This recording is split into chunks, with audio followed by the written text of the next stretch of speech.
This is the demonstration on drawing the three form still life that you're going to be doing. Now, your model might be different than mine is.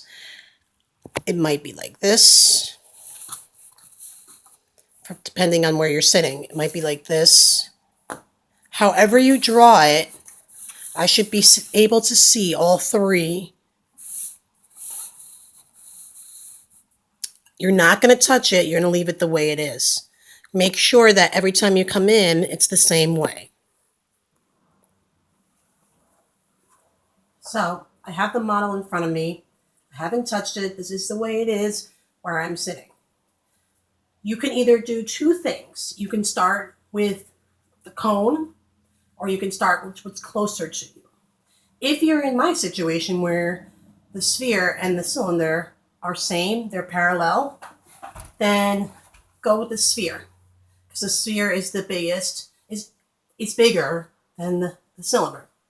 So do it lightly first. Don't worry about making it perfect, because guess what? This is certainly not perfect. You can probably tell. If you want it perfectly circular, ask me and I'll get you a compass. But it's fine. Okay, so I have the sphere. Now I can make either the cylinder or the cone. I'm going to make the cone because it's right next to the sphere. It is also being overlapped by the sphere. The cone is being overlapped by the sphere. So remember what we learned, that when something's being overlapped, the one in the front is lower on the page because it's closer to us. So check. Based on my observation, the cone is about halfway up the sphere. So that's how it should behave on my paper.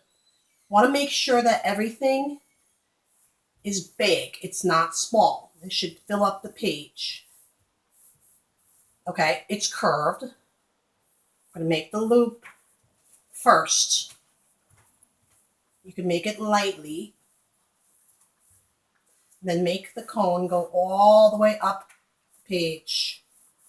I made it a little thick, so I'm going to erase this. A little too thick.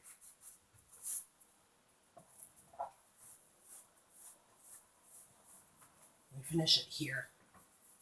I'm going to erase this line right here, because you can't see that line. So erase the line in the back. And erase the line that's going through the sphere, because the sphere is overlapping the cone.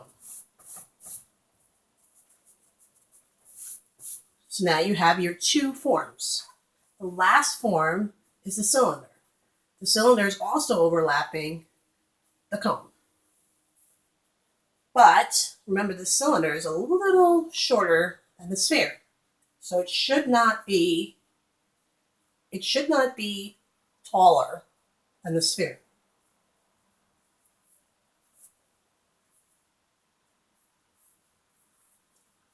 I'm going to make an ellipse or oval.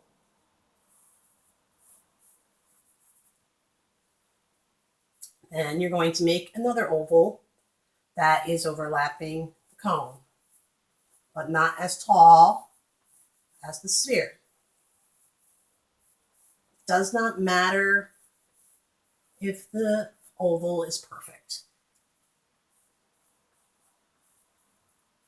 Now, you notice that mine's kind of crooked. It's okay. That's why I'm sketching it this way. You can use a ruler if you're having trouble making it straight.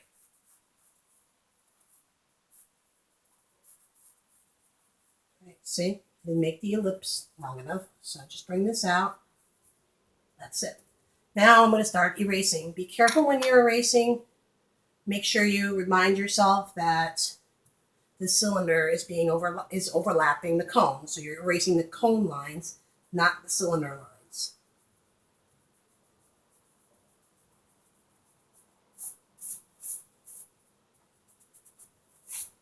And you see how my three forms are taking up the entire page. They're not this big.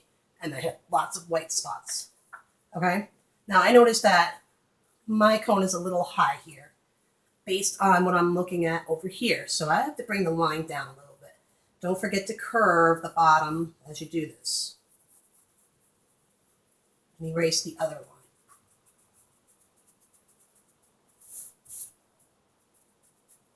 There's one more line that I forgot to erase, and it's this line right here. Because we can't see through this can, we're going to get rid of that line that we used to draw it.